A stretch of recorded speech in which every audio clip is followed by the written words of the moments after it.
L'heure des Pro 2, c'est aussi le vendredi. Ravi de vous retrouver pendant une heure pour décrypter, débriefer l'actualité avec Elisabeth Lévy, comme chaque vendredi finalement. Bonsoir oui, Elisabeth, bonsoir, directrice de la rédaction de Cause. Ravi de vous retrouver. Ravi d'accueillir Lamia El Harraj également, député PS de Paris. Bonsoir. Yves Gégaud est parmi nous également. Bonsoir à vous, président de la start-up In France, ancien ministre. Kevin Bossuet également. Bonsoir à vous, prof d'histoire en Seine-Saint-Denis. Il y a beaucoup de thèmes à aborder ce soir. Sans tarder, on va revenir sur l'une des infos du jour, évidemment. Le Conseil constitutionnel qui a validé l'usage du pass vaccinal aujourd'hui en imposant qu'il y soit mis fin dès lors qu'elle ne sera plus nécessaire, que cette loi ne sera plus nécessaire. Les sages ont validé la plupart des dispositions du projet de loi controversé, y compris les possibles vérifications d'identité par les cafetiers ou les restaurateurs au nom de l'objectif de protection de la santé. Ils ont toutefois censuré la possibilité pour les organisateurs de meetings politiques de demander un pass sanitaire. Enfin, les organisateurs pourront prendre tout de même des mesures de précaution sanitaire utiles telles que la limitation du nombre de participants, la distribution de masques ou l'aération des salles. Commentaires, tour de table.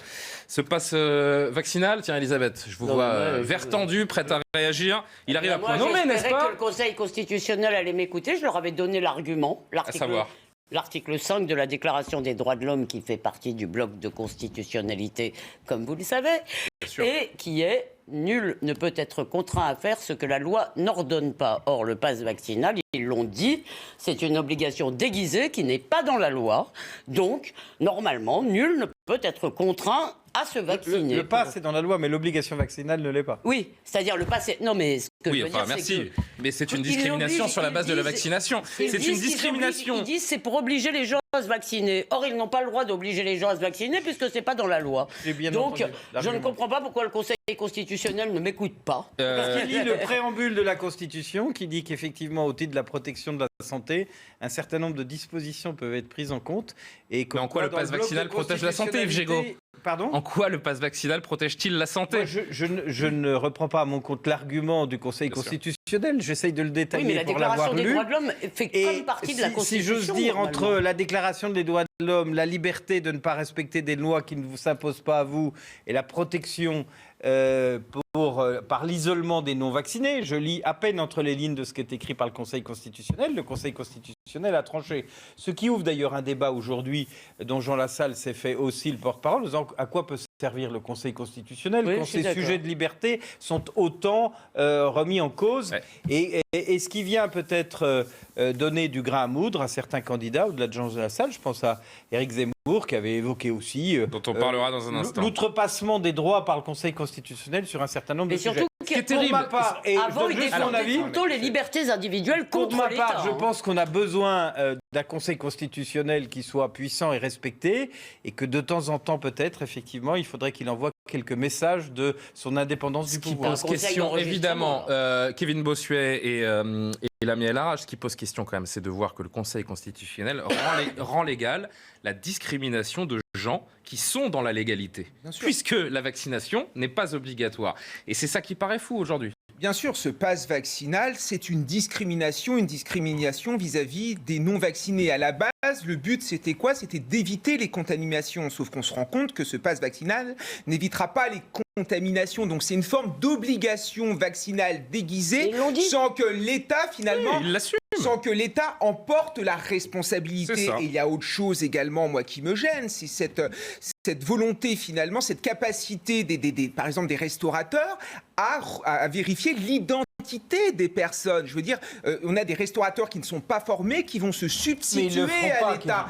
Oui, non, mais d'accord, mais moi, je trouve quand même le principe scandaleux. Et encore une fois, moi, je suis triplement vacciné, mais je pense quand même à ces 7% d'adultes qui ne sont pas vaccinés, qui vont encore être mis de côté, qui sont véritablement les damnés, qui sont les parias, en effet, d'un pass vaccinal qui est déjà dépassé, à peine adopté. Je pense que le variant Omicron, en effet, on voit bien qu'il n'est pas dangereux, on voit bien qu'on est en fin d'épidémie, donc il serait bon, en effet, d'en finir avec toutes ces restrictions sanitaires qui ne tiennent plus la route. Libérez-nous, on en a ras-le-bol. Le cri du cœur de Kevin Bossuet, Lamia El Harraj. Alors, je serai plus mesurée dans mon propos. C'est assez facile d'ailleurs vis-à-vis de... Oui, c'est pas compliqué, on va dire. C'est assez simple. Mais je crois que globalement, ce qu'il en ressort, c'est dans un premier temps, les gens n'y comprennent plus rien en fait.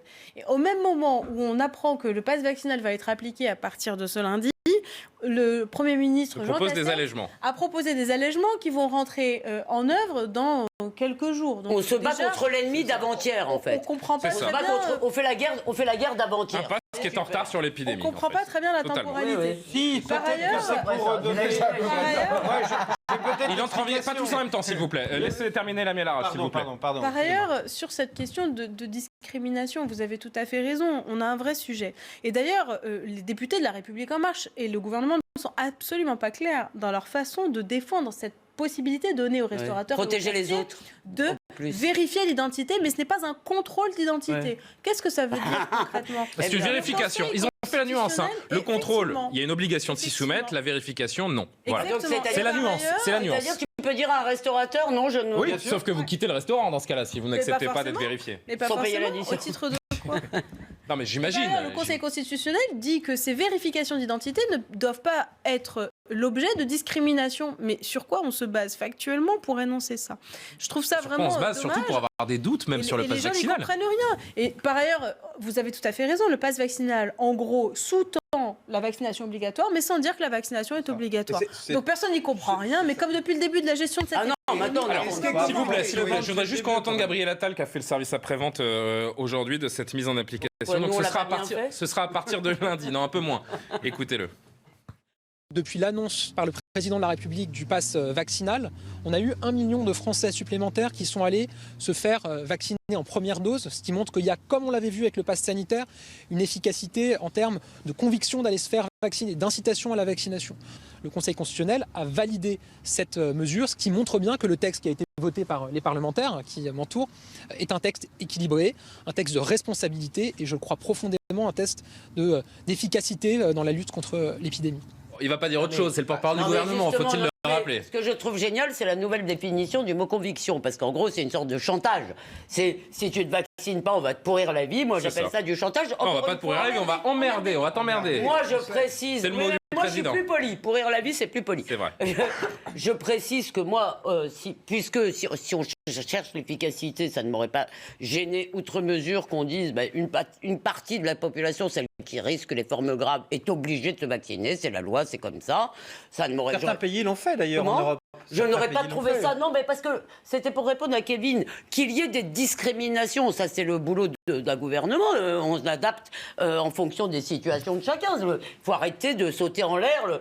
Discriminer, ça veut dire choisir. Donc c'est pas ça. Moi, ce qui me frappe, c'est ce que tu as dit, Kevin. C'est-à-dire, c'est une loi qui n'est pas une loi. Donc la responsabilité, elle est sur vous.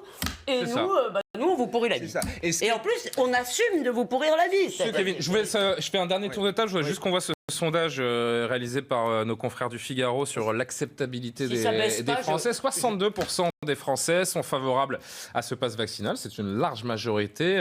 En revanche, les Français sont vigilants puisque regardez, à plus de 70%, 71% précisément, la population souhaite une suspension immédiate en cas d'amélioration de la situation. Donc il faut le suspendre avant même qu'il soit entériné. Allez, dernier mot. Non, mais ce qui est dingue, c'est quand même... Alors, avant-dernier. Ce qui est dingue, c'est quand même le retournement. C'est-à-dire que ce gouvernement, pour reprendre les mots de Macron, nous emmerde en effet depuis 2 ans et demi et on devrait les remercier. On devait être à genoux pour nous dire merci d'avoir évincé en effet toutes ces mesures. Non, mais s'il vous plaît. Mais oui, non, mais il y a une forme de syndrome de Stockholm qui est aussi incroyable. Et autre chose aussi, je trouve qu'il y a une délégitimation de nos institutions parce qu'on a l'impression d'un Conseil constitutionnel qui est aux ordres. Moi, j'ai écouté Jean Castex. Ça peut poser la question de l'état de droit. On a eu l'impression, en effet, que le Conseil constitutionnel avait déjà tranché avant qu'il n'ait tranché. Donc, on parle d'une crise démocratique et ça ne fait que l'accentuer. Il y a juste un argument, Yves Gégaud, et je vous donne la parole, en faveur du gouvernement qui a pu revendiquer notamment le succès du pass sanitaire, puisqu'il y a eu cette fameuse étude publiée par le Conseil d'analyse économique cette semaine et qui dit que la France a évité, grâce au pass sanitaire, près de 4000 morts, la perte de 6 milliards d'euros entre juillet et décembre, tout en gagnant 13 points de couverture vaccinale. C'est l'argument du gouvernement qui met ça sur... Alors, je rappelle que cette étude est commandée par Matignon. Non, mais je crois effectivement qu'au-delà du débat juridique, et on peut avoir le débat, et effectivement c'est assez étrange de dire on ne vous oblige pas à le faire, mais si vous ne le faites pas, etc. Il y aura une vraie étude, et ce sera... Mais au-delà de ça, le de bon sens, si j'ose dire, des Français, c'est de dire quelque part, ils ont entendu les personnels de santé qui disaient on n'en peut plus d'être obligé de bloquer des lits, de déprogrammer des opérations. Ça, c'est pas la faute au Covid, c'est la clochardisation de l'hôpital depuis 30 ans. Non. 8% des Français ne sont pas vaccinés, ils représentent 80% dans les services des urgences. C'est une réalité qu'on ne peut pas nier. Elle peut ne pas nous faire plaisir, mais on ne peut pas la nier sur ce sujet. Et je pense qu'il y a au fond beaucoup de Français. Moi, je suis le premier, je ne me suis pas fait vacciner ni pour dire merci au gouvernement, ni pour adhérer à quoi que ce soit, ni parce que j'avais particulièrement peur de quoi que ce soit, c'est pour essayer de jouer le jeu collectif sur ce sujet. Et donc, il y a, dans le sondage que vous venez de donner, il y a une espèce de bon sens, mais qui n'enlève pas le débat passionnant.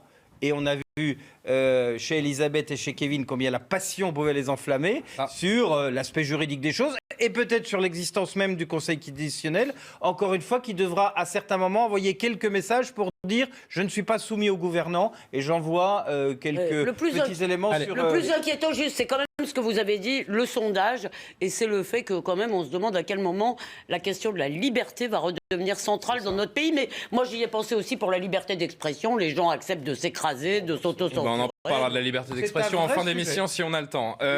Oui. Sujet suivant, Éric Zemmour en déplacement dans les Alpes-Maritimes aujourd'hui à Menton, la frontière franco-italienne. Il y aura un meeting à Cannes prévu demain où il espère rassembler plus de 4000 personnes. Mais des appels à manifester circulent sur les réseaux sociaux. Le candidat qui avait d'ailleurs déjà un comité d'accueil aujourd'hui, regardez ces images, des étudiants du campus Moyen-Orient Méditerranée de Sciences Po qui manifestaient contre la venue d'Éric Zemmour sous des slogans antiracistes notamment. Les manifestants qui dénoncent les idées politiques du candidat à l'élection présidentielle. Éric Zemmour, qui ce matin était interviewé par nos confrères de Nice Matin, où il est revenu non pas sur cette manifestation qui semble plutôt bon enfant, là pour le coup, on va pas parler d'antifa ou de gens violents, parce que ce sont des étudiants qui ont tout à fait le droit, évidemment, de manifester. En revanche, il y a une poignée d'antifa à Calais avant-hier qui est venue vraiment perturber, entraver le candidat, notamment où il se trouvait devant un restaurant. Et il a répondu à nos confrères de Nice Matin. Aujourd'hui, il les qualifie de racailles d'extrême gauche, tout simplement. Écoutez-le. Écoutez-le. Mais à Antifa, s'il vous plaît. Si vous les avez mis pour moi. Écoutez Éric Zemmour. C'est la racaille d'extrême gauche appelée Antifa qui tente de menacer mes réunions, qui tente de menacer mes déplacements. Ce n'est pas la même chose. Je l'ai vu à Marseille, je l'ai vu à Nantes. Ils détruisent tout ce qui est entre leurs mains. Ils attaquent les policiers. Ils veulent me faire la peau. C'est de la racaille d'extrême gauche. Je trouve absolument scandaleux que, ces gens puissent librement, comme ça, menacer le fonctionnement démocratique d'un candidat à la présidentielle. Pourquoi M. Darmanin ne dissout pas les antifas ? Pourquoi M. Darmanin ne les arrête pas ? Pourquoi M. Darmanin ne les enferme pas ? Pourquoi M. Darmanin ne les fait pas punir par la justice ? Ces gens-là sont des délinquants. Lamine Larage, est-ce que la racaille d'extrême gauche menace la campagne d'Éric Zemmour ? Je pense que c'est Éric Zemmour en soi qui menace la démocratie. Mais bon, ça c'est un autre débat. Par les propos qu'il peut porter, vous voyez, on est dans l'outrance permanente, on est dans la stigmatisation des gens, on est dans la haine en permanence. Vous voulez pas qu'il leur dise merci quand même. Attendez, laissez-moi juste finir mes propos parce que honnêtement c'est extrêmement désagréable. Allez-y. Bon.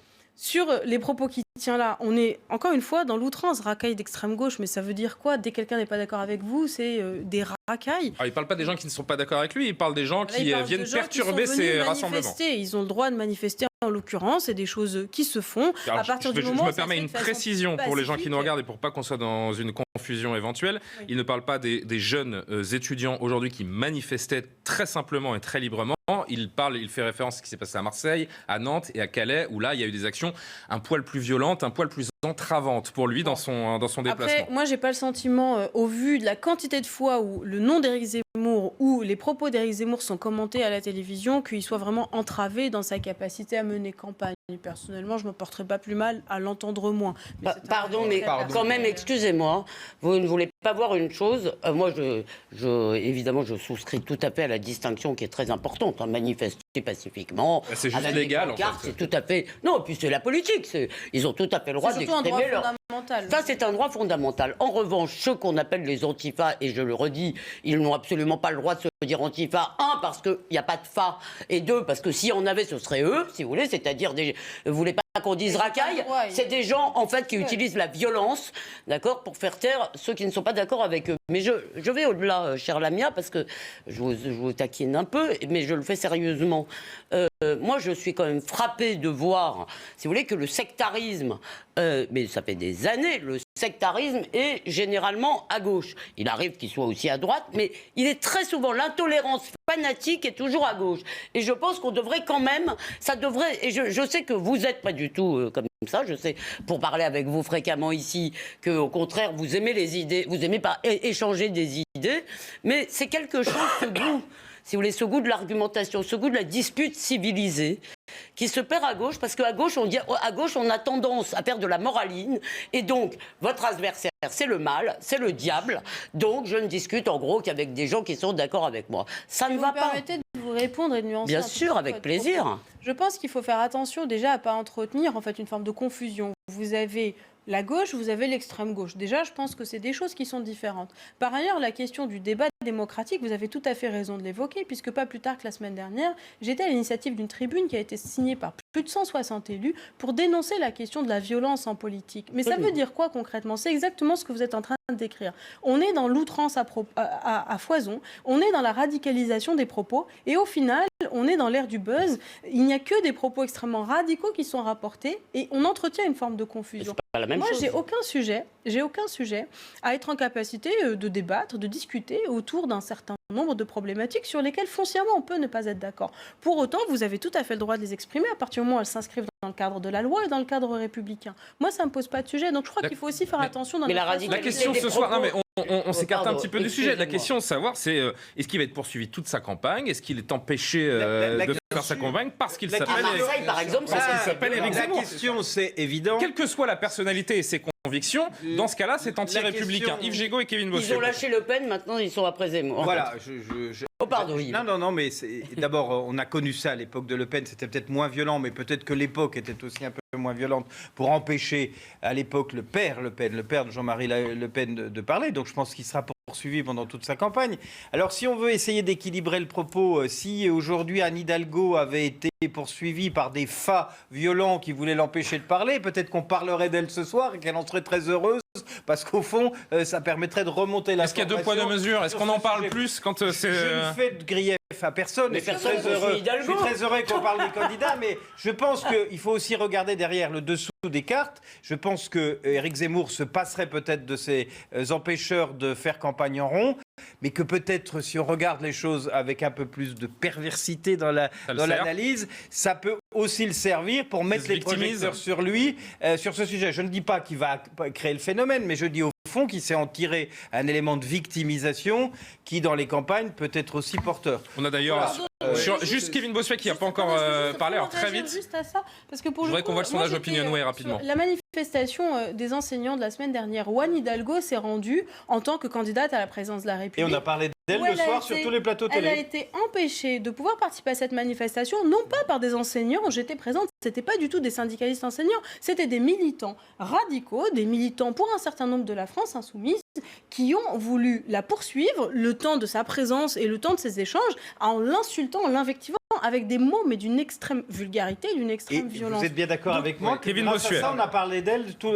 Kevin Bossuet. Avant que Kevin Bossuet réponde, je voudrais juste qu'on voit si on peut voir le dernier sondage Opinionway pour CNews pour le premier tour, où on voit que le chef de l'État conserve un beau crédit de 24%, un tête-à-tête qui semble se dessiner pour le deuxième tour entre Valérie Pécresse et Marine Le Pen, et Éric Zemmour qui perd encore un petit peu de terrain, qui se retrouve à 13%, quand à gauche, le meilleur score est pour Jean-Luc Mélenchon, leader de la France insoumise, suivi Yannick Jadot. Christiane Taubira, Anne Hidalgo est à 2%, à régresser, tout comme Yannick Jadot. Oh. Oui, alors pour revenir au débat de tout à l'heure, il y a dans notre pays en effet pour montrer ce sondage. Une forme de terreur rouge, c'est-à-dire des gens qui sont atteints d'un sectarisme incroyable, qui veulent empêcher Éric Zemmour de parler, qui veulent empêcher Éric Zemmour de mener des meetings et qui veulent empêcher la démocratie de fonctionner. Ce sont des gens qui mènent des enquêtes, ce sont des gens qui mènent des cabales sur les réseaux sociaux, parfois avec l'aide de certains journalistes qui font tout pour briser, Alors je rappelle qu'il y a une plainte qui a été déposée par Éric Éric Zemmour parce qu'il soupçonne un journaliste d'avoir été celui qui a donné l'information de là où il se trouvait à Calais pour que ces fameux enfants c'est qu'il le cache. viennent l'empêcher. Ce qui est dingue, c'est qu'il c'est qu'il a caché les lieux où il se rend, puisqu'il les donne au dernier moment. Et même, souvenez-vous de l'émission de Jean-Marc Morandini dans un quartier sensible de Lyon qui a été empêché avec des antifas, des militants qui sont là. En fait, ces gens ne s'en prennent pas seulement à un candidat, ils s'en prennent à des chaînes de télévision, ils s'en prennent à la presse à partir du moment où ces chaînes de télévision ou cette presse ne tiennent pas les propos qu'ils veulent entendre. Ces gens sont des cancers pour la démocratie et à un moment donné, il va peut-être falloir régler ce problème parce que je trouve que dans notre pays, il y a quand même une forme de bienveillance vis-à-vis de l'extrême gauche, bienveillance qui n'existe pas pour l'extrême droite, à raison. Non mais vous plaisantez là. Il est l'heure de partir en... Vous, Kevin, vous racontez n'importe quoi. Pourquoi? Alors dites-moi en 30 secondes, la mienne. Vous n'avez pas le sentiment que l'extrême droite manipule exactement les mêmes ressorts, les campagnes de harcèlement? Non, vous dites, il y a une tolérance vis-à-vis de l'extrême gauche, je ne vois pas où est la tolérance. Écoutez France Inter. Écoutez France Inter. C'est l'heure de la pause. On va redire un mot d'Éric Zemmour parce que il se pourrait qu'un membre, on va dire éminent. Oui, éminent, mais éminent, je suis pas sûr que ce soit le mot. Donc cherchez un truc un petit peu plus, un petit peu en dessous, connu, notoire, du RN rejoignent dans les heures qui viennent Éric Zemmour. Vous saurez qui dans un instant. En tout cas, lui laisse planer le suspense. À tout de suite.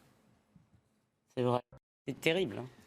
Qu'est-ce qu'ils sont bavards, surtout Elisabeth Lévy. Je dois le dire, pendant la pub, ça ne s'arrête pas. Toujours avec Elisabeth Lévy. Je vais vous poursuivre pour diffamation. La mienne et la rage. Essayez. Yves Gégaud et Kevin Bossuet. Encore un mot, si vous étiez avec nous avant la pub, d'Éric Zemmour en campagne aujourd'hui dans le sud-est de la France, avant un meeting à Cannes demain. On a beaucoup parlé de la venue de Guillaume Pelletier, l'ex-numéro 2 de LR, il y a 15 jours environ. Ces 2 derniers jours, 2 membres du RN, Damien Rieu et Jérôme Rivière, ont annoncé leur ralliement au parti Reconquête. Donc ce soir, Gilbert Collard laisse planer le doute.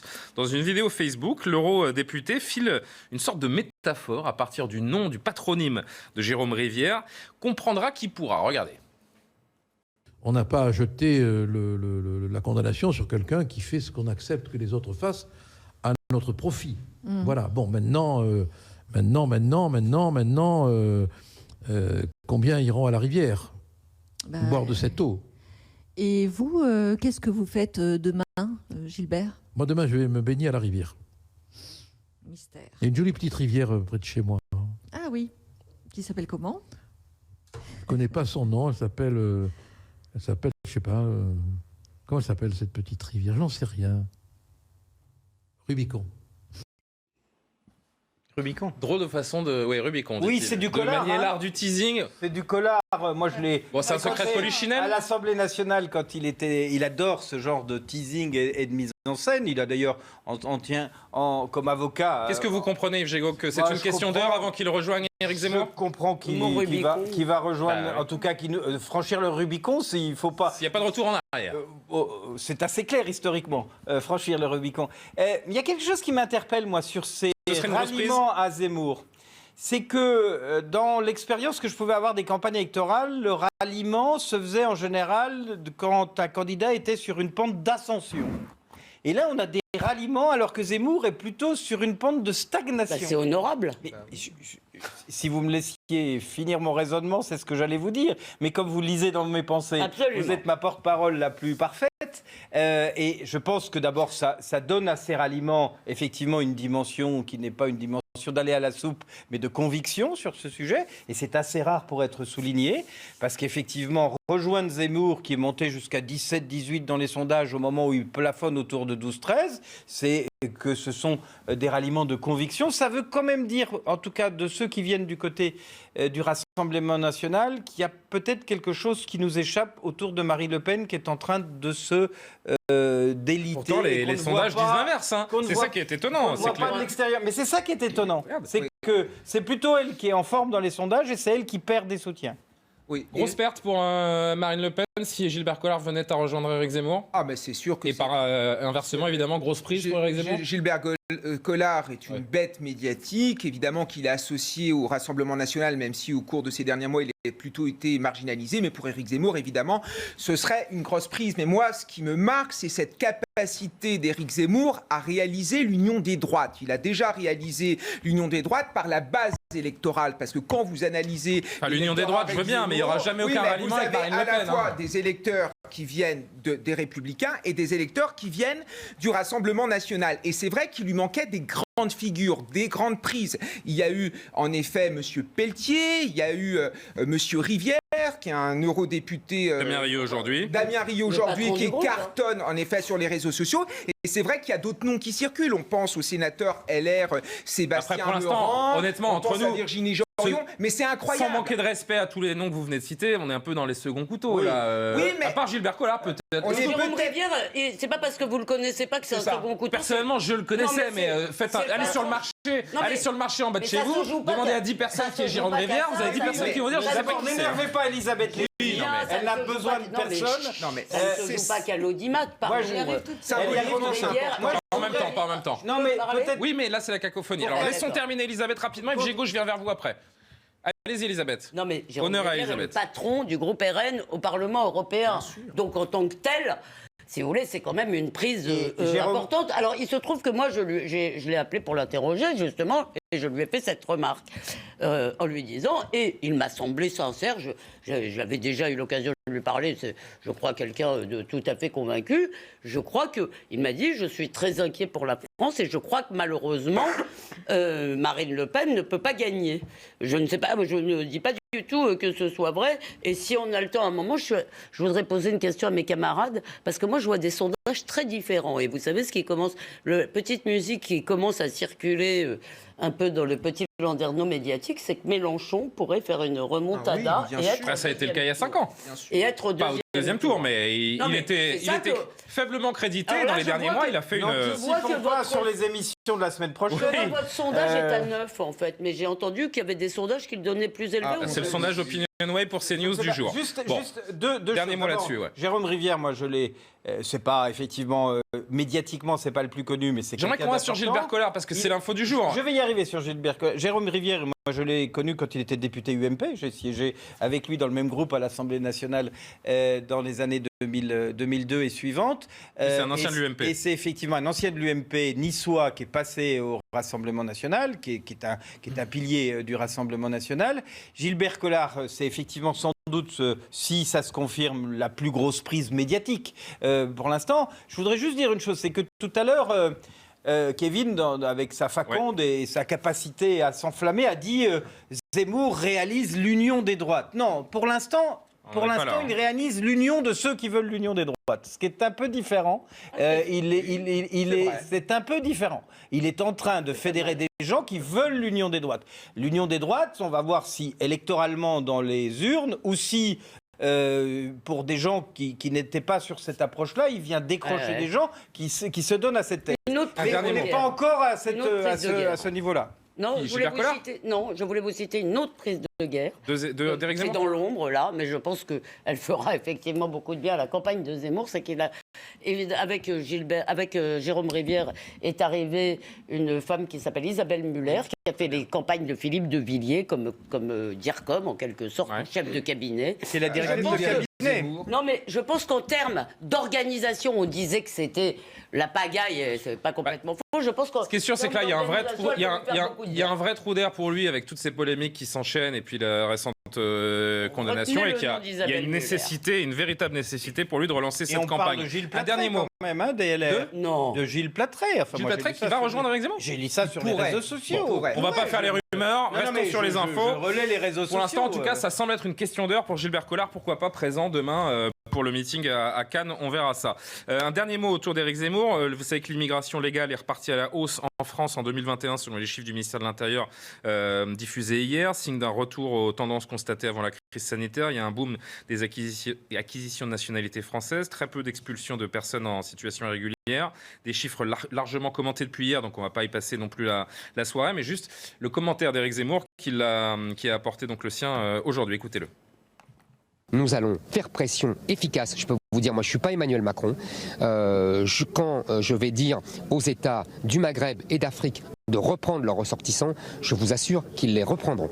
Et parce que je suis prêt à prendre des moyens importants. C'est-à-dire que je suis prêt à bloquer tous les visas de ces pays-là, y compris des dirigeants.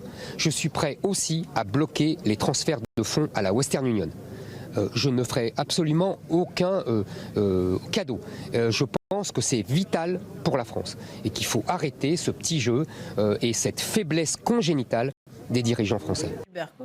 Elisabeth Lévy m'a dit, j'ai une phrase à dire, pas plus. Moi, je suis frappée par une chose, c'est que plus personne maintenant ne conteste la nécessité que l'objectif est de réduire l'immigration. L'immigration est une chance pour la France. On va parler pour vous, Elisabeth. Non, attendez, je n'entends pas personne dans le paysage politique. Sauf qu'il y a une surenchère politique. Non, je n'ai pas dit ça du tout. Non, moi, c'est moi qui dis ça. J'ai l'impression qu'il y a une surenchère politique avec des propositions plus inapplicables les unes que les autres. Peut-être, mais quand j'entends Éric Zemmour, prise de conscience. Je dis, comment il va appliquer tout ce qu'il dit? D'accord, mais vous m'avez dit une phrase. Pardon. Fini. Ouais, mais là, sur ce qui est du bras de fer pour que les pays du Maghreb acceptent de délivrer ce qu'on appelle les passeports consulaires pour reprendre leurs ressortissants quand on veut les expulser, on voit bien qu'il y a une espèce de course à l'échalote de celui qui dit « moi, vous allez voir avec moi, vous allez voir de ce que vous allez voir ».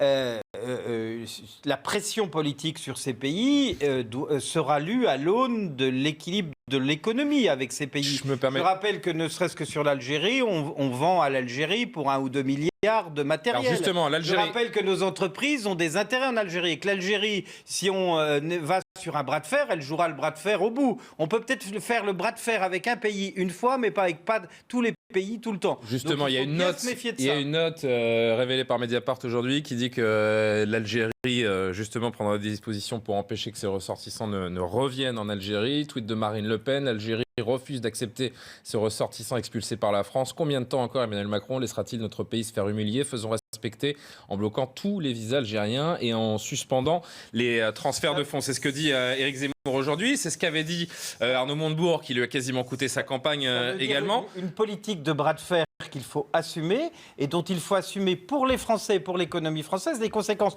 Je ne dis pas qu'il ne faut pas la faire, je dis qu'il faut que les Français mesurent comment les matamors d'aujourd'hui risquent d'être les matamors de l'économie de demain. Lamia El Harraj, il y a une chose qui est, je pense, connue et comprise aujourd'hui de tous, c'est que le niveau d'acceptabilité de l'immigration dans notre pays a baissé.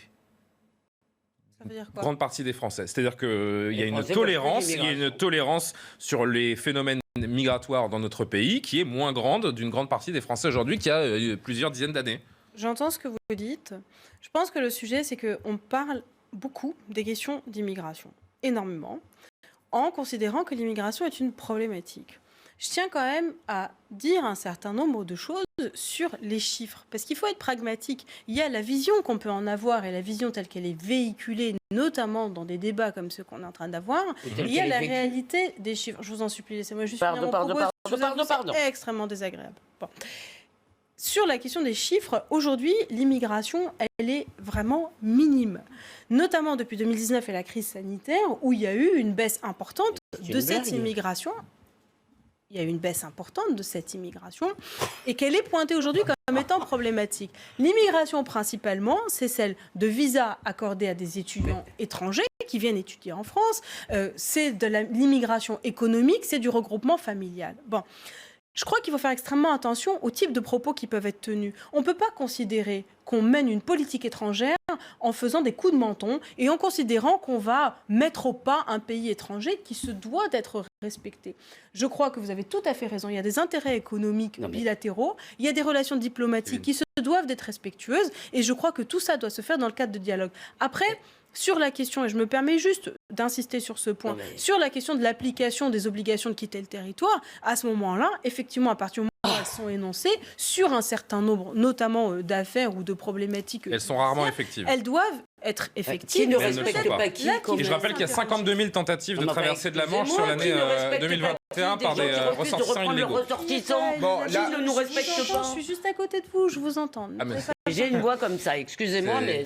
On va pas refaire Elisabeth Lévy en 5 minutes. Vos propos sont incroyables, quand même. Kevin Bossuet et Elisabeth, si vous voulez un dernier mot après. Je viens de comprendre pourquoi Anne Hidalgo était à 3% dans les sondages, et je viens de comprendre pourquoi, quand on veut avoir des nouvelles du Parti Socialiste, il faut aller dans les morgues, voire dans les cimetières.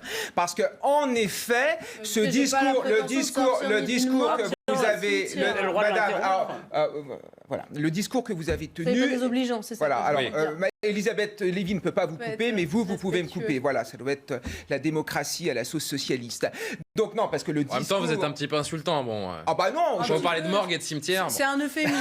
Juste respectez. Allez, non, c'est moi qui fais l'arbitre. Kevin, s'il vous plaît, allez au bout. Non, le discours que vous avez tenu n'a rien de réel, en fait. Évidemment que nous avons un problème d'immigration dans notre pays. Il y a beaucoup trop d'immigrés. Et le problème, c'est qu'on accueille beaucoup trop de gens et on a du mal à les assimiler. Le problème, moi, c'est pas d'accueillir des gens. Le problème, c'est l'assimilation. Et quand il y a des gens qui viennent sur le territoire, qui s'empilent, en effet, dans certains quartiers, en effet, où ça pose des problèmes d'intégration économique, des problèmes d'intégration sociale, des problèmes d'intégration culturelle, à la fin, il y a une forme de séparatisme qui est en train de s'enclencher. Il y a l'ancien chancelier autrichien, Sébastien Kurz, qui avait dit quelque chose de très juste. Je ne veux pas de migrants afghans pour l'Autriche parce que ça va faire monter dans mon pays l'homophobie, le sexisme et l'antisémitisme. Et en effet, on ne peut pas accueillir des gens qui n'ont pas les mêmes valeurs que nous, des gens en effet qui ne veulent pas s'intégrer, qui ont un autre schéma de valeurs. Et le problème, c'est ça. Il faut renouer avec l'assimilation républicaine, faire en sorte que ceux qui arrivent, en effet, partagent nos valeurs. Et quand ce n'est pas le cas, ils n'ont rien à faire. Et je vais préciser que vous repreniez les propos de l'ancien chancelier autrichien et qu'en aucun cas, il est question de dire sur ce plateau que tous les Afghans sont en puissance des homophobes. Et je ne sais quel autre qualificatif vous avez utilisé. Julien, ce qui n'est évidemment pas le cas. Dernier mot là-dessus, il faut qu'on avance. Dernier mot. En fait, je voulais juste un peu dire ça. Ce que je voudrais vous dire, pardon, c'est que d'abord, vos chiffres, excusez-moi, il suffit de prendre le Figaro de ce matin pour voir que, excusez-moi, je ne veux pas être désobligeante, mais sur le fait que ça ne montait pas, vous avez dit n'importe quoi. C'est plus 53% de naturalisation, plus 21% de titre de séjour. Donc là, ça, c'est pas possible. Mais surtout, pardon, je n'ai pas terminé. Alors là, vous m'avez prise de haut 2020. À chaque fois que j'ai essayé de mettre un mot, donc maintenant, vous me laissez finir. 2020. Non. Là, deuxièmement, si vous voulez, on ne peut pas assimiler des quantités invraisemblables de gens. On assimile des individus, on n'assimile pas des groupes, si vous voulez. Et encore faut-il la volonté. Et troisièmement, c'est une phrase, la France est devenue, sans le vouloir, sans jamais l'avoir décidé, une société multiculturelle. C'est-à-dire pas une société où il y a plusieurs cultures, une société où il y a plusieurs cultures à égalité, d'accord, et où ton voile a la même légitimité que ma mini-jupe. Eh bien non, en France, le voile islamique n'a pas la même légitimité que ma mini-jupe, je suis navrée de le dire. Or, je ne peux plus me promener dans un certain nombre d'endroits dans mon pays, habillée comme je veux, d'accord, parce qu'il y a effectivement une sorte de séparatisme culturel. Alors, les individus, oui, une société multiethnique, tout ce que vous voulez. Une société multiculturelle, non, parce que les Français n'en veulent pas. Moi, je veux juste quand même répondre. Et on était sur les chiffres de l'immigration plus que sur l'intégration et le séparatisme. Mais bon. Oui. Vous exprimez une opinion, simplement revenir sur... Moi, je ne parle pas d'assimilation, mais d'intégration, tout d'abord. En plus de ça, je n'ai à aucun moment établi de signe égal entre un voile et une jupe. Ça, c'est vous qui le dites. Et puis, c'est pas le sujet. Je ne me permettrai pas de le dire et ce n'est pas le sujet. Et je crois vraiment qu'il faut qu'on revienne à un autre moment sur la question des chiffres. Parlons de façon pragmatique. Et je vous assure qu'il y a eu une augmentation par rapport à la pandémie l'année dernière où les chiffres avaient baissé. Oui, mais vraiment, je vous assure, Elisabeth, regardez, les chiffres de 2021 sont exactement les mêmes que ceux de 2019. On revient au niveau d'avant la crise Covid, mais on en rediscutera. Bon, notre dernier thème, cette vidéo que vous avez peut-être vu passer sur les réseaux sociaux, violente, d'une agression d'un chauffeur de bus, c'était place de la Bastille à Paris hier, alors qu'il travaillait sur la ligne 91, un conducteur de la RATP violemment agressé par un homme avec qui il venait d'avoir un accrochage. La RATP annonce porter plainte. Regardez rapidement ce sujet de Clémence Barbier qui vous résume les faits. Coup après coup, un automobiliste s'acharne sur la vitre de ce bus et s'en prend violemment au conducteur. Sa voiture semble être entrée en collision avec le car sur cette avenue fréquentée de la capitale. Plusieurs passants s'interposent sans parvenir à contenir l'homme. La femme qui l'accompagne tente aussi de le raisonner. L'agresseur pénètre ensuite dans le véhicule et frappe à plusieurs reprises la tête de l'agent, sous le regard médusé des témoins. Vous arrêtez! Sur Twitter, le directeur général d'Île-de-France Mobilité s'indigne. Total soutien au conducteur du bus. La RATP va porter plainte, le conducteur aussi, et cet homme doit être sévèrement puni par le juge. Heureusement, le service de sécurité de la RATP est intervenu rapidement. L'agresseur de 26 ans, placé en garde à vue hier, a été libéré. Il sera convoqué pour être jugé ultérieurement pour les chefs de violence sur personnes chargées d'une mission de service public et dégradation de biens publics. Comment va le chauffeur quand même? Il a 26 ans, il a été libéré, donc je parle de l'agresseur, libéré après s'être soumis à une procédure de comparution sur reconnaissance préalable de culpabilité. Il sera convoqué prochainement au tribunal pour être jugé. Le parquet précise par ailleurs ne pas avoir retenu le chef de menace, Jean-Baptiste Djebari, le ministre des Transports, qui a réagi également avant de faire un petit tour de table évidemment sur cette affaire. Nos conducteurs de bus, chacun leur doit le respect. Honte à ceux qui les agressent. Merci aux agents de sûreté de la RATP d'être si rapidement intervenus. L'agresseur a interpellé. La justice s'en occupera. Au-delà de la violence, Kevin Bossuet, sur cette vidéo, on se dit que cet homme, il a un sentiment d'impunité totale. Il est filmé, il y a des dizaines de personnes autour. Rien ne l'empêche d'être agressif et violent avec le chauffeur de bus. Moi, c'est ça qui me choque le plus, je trouve. Oui, bien sûr, il y a un sentiment d'impunité parce qu'il sait très bien qu'il ne risque rien. Enfin, là, il a le sentiment de ne rien risquer. Il va être relâché au bout de quelques heures. Et puis voilà. Mais il est relâché. Aujourd'hui, il est chez lui. Il est chez lui. Là, il est chez lui, tranquille devant la télé, en train de nous regarder. Vous savez, Julien, c'est à se flinguer, ça. Vous savez, Julien, moi je prends. Après, il sera jugé, hein, mais. Moi, je prends les transports en commun tout le temps. Je prends le métro, je prends le tramway, je prends le bus. Ça ne m'étonne pas, ces scènes-là, on les voit tous les jours. Les transports en commun à Paris, c'est devenu le Far West. On voit des agressions, des gens qui s'insultent, des mendiants qui nous demandent en effet de l'argent de manière forcée, comme c'est souvent le cas sur la ligne 7, notamment quand on va vers la Courneuve, des gens qui s'agressent. Mais là, c'est vraiment chronique de la violence ordinaire. Mais c'est la chronique de la violence ordinaire et surtout, c'est de la violence gratuite. Moi, ce qui me choque, c'est que les gens n'ont plus aucune retenue, ne font plus la différence entre le bien et le mal, en fait. Et je peux vous dire qu'en tant qu'enseignant, ça ne va pas s'arranger. Parce qu'on est dans une société où l'éducation va de plus en plus mal, où on n'apprend plus la frustration aux élèves. Et finalement, ils réagissent à une forme de frustration, ils réagissent par la violence. Et c'est ce qu'on voit ici. Monsieur a été contrarié, donc il cogne, il tape, et peu importe les conséquences. Juste en parallèle. À la moindre frustration. En parallèle de cette vidéo, je voudrais juste vous donner cette info parce que nos confrères du Figaro ont réalisé un classement des communes françaises où le nombre de vols et d'agressions dans le bus, tram ou métro par habitant est le plus élevé. C'est Paris et Saint-Denis qui occupent les 2 premières places de ce classement. 74% des voyous, si je puis dire, ont entre 13 et 29 ans. En région Île-de-France, les personnes de nationalité française sont majoritaires à 63% chez les mises en cause.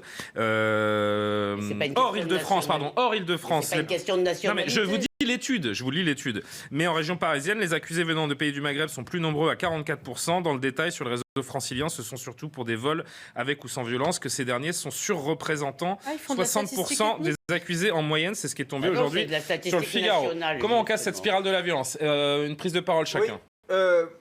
D'abord, ça rappelle, les images sont terribles. Effectivement, on est dans le monde où aujourd'hui il y a des reporters d'images partout et tout le temps, et que ce genre de scènes n'arrive plus à passer à l'as. Elles existent ça passe hélas depuis longtemps, mais elles sont très visibles. Mais justement, que ça ne les ait pas empêchés, c'est quand même... Ça me rappelle cette scène où un enseignant ou une enseignante a été violenté par un de ses élèves il n'y a pas si longtemps que ça. Ouais. Les images ont défrayé. C'était dans Paris, dans le 11e. ont défrayé aussi. Il y avait le chauffeur de bus de Bayonne il y a 1 an et demi, je crois. Les policiers qui sont agressés tout le temps avec plusieurs réflexions sur ce sujet, parce que la question c'est comment est-ce qu'on s'en sort. Je pense qu'on s'en sort en redonnant le sentiment que l'impunité n'existe pas. Il y a beaucoup de travail parce que beaucoup de Français ont le sentiment effectivement de l'impunité, et un certain nombre de chiffres sur les peines non exécutées montrent que c'est pas seulement un sentiment, que c'est une réalité d'impunité sur l'exécution des peines, qui est un drame absolu de la justice et qui est le cancer de la justice, c'est que les juges, les policiers font leur travail, prononcent des peines et qu'elles ne sont pas exécutées dans la plupart